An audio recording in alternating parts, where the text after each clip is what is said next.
இன்றைக்கி சிம்பிள் மெத்தடில் குட்டி கருவாடு எப்படி வறுக்கிறதுன்னு சொல்லிட்டு பார்க்கலாம் வாங்க.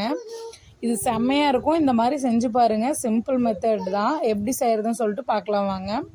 எண்ணெய் ஊற்றி கடுகு கடலப்பருப்பு எல்லாம் போட்டு வெங்காயம் மிளகாய் பூண்டு கருவேப்பிந்தழை இதை மூணையும் போட்டு நல்லா வதக்குங்க. அது வதங்கினோடனே தக்காளி போடுங்க. தக்காளி நல்லா வதங்கிறதுக்காக உப்பு மஞ்சத்தூள் நல்லா தக்காளி வதங்கினதோனையுமே மிளகாத்தூள் மட்டும் போடுங்க. கொஞ்சம் சுருக்குன்னு இருந்தால் தான் இதுக்கு நல்லாயிருக்கும். அதுக்காக தான் சொல்கிறேன். அடுத்தது நல்லா அது எண்ணெய் பிரிஞ்சு வந்ததோனையுமே கருவாடு போட்டுருங்க.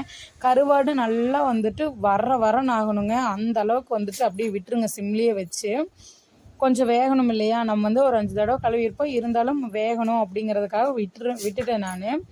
தேங்காய் பூ போட்டு இறக்கிடுங்க. அவ்வளோதாங்க. கடைசியில் உப்பு கரெக்டாக இருக்கான்னு பார்த்துக்குங்க. பார்த்துட்டு போட்டுங்க. ஏன்னா கருவாட்டிலேயே அதிகமாக உப்பு இருக்கும். கண்டிப்பாக வீட்டில் ட்ரை பண்ணி பாருங்கள். குழந்தைகளுக்கும் செஞ்சு கொடுங்க. இந்த வீடியோ பிடிச்சிருந்தா லைக்